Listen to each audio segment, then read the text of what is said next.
अहम खबर से आपको आगाह करें कि वर्ल्ड कप में मायूस कुन कारकर्दगी के बाद पाकिस्तान क्रिकेट बोर्ड और मैनेजमेंट में सर्जरी का अमल जारी है। वहाब रियाज को क्रिकेट टीम के सीनियर मैनेजर के ओहदे से भी फारिग कर दिया गया, जबकि मैनेजर मंसूर राना को भी उनके ओहदों से सुबगदोश कर दिया गया। आपको अपडेट कर रहे हैं इस हवाले से कि वर्ल्ड कप में मायूस कुन कारकर्दगी के बाद पाकिस्तान क्रिकेट बोर्ड और मैनेजमेंट में सर्जरी का अमल जारी है। तफसील जानते हैं, डॉन न्यूज के नुमाइंदे गुलाम मुर्तजा हमारे साथ मौजूद है। गुलाम मुर्तजा, मजीद क्या तफसीलात सामने आ रही है, बताइए। जी, गुज़िश्ता रोज सिलेक्टर वहाब रियाज को उनके ओहदे से सिलेक्शन कमेटी से फारिग किया गया था, अब्दुल रज़ाक को भी, और आज पाकिस्तान क्रिकेट बोर्ड के चेयरमैन की जानिब से यह फैसला लिया गया है कि सीनियर मैनेजर वहाब रियाज और मैनेजर मंसूर राना को भी उनके ओहदे से सुबकदोश कर दिया गया है।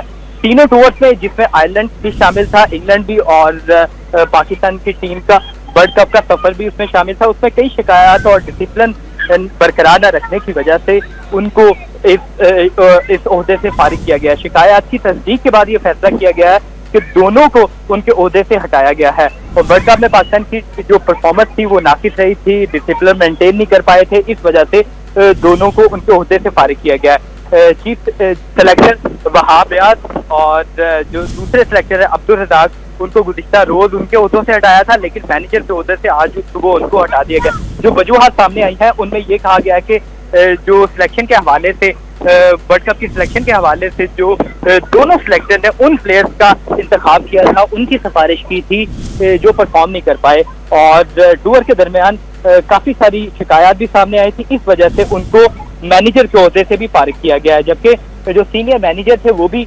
डिसिप्लिन बरकरार नहीं रख पाए थे तीनों टूर्स के दरमियान, इसलिए उनको मैनेजर के और सीनियर मैनेजर के ओहदे से भी फारिग किया गया है। तफसील हमें अपडेट करे थे गुलाम मुर्तजा, आपका बहुत शुक्रिया।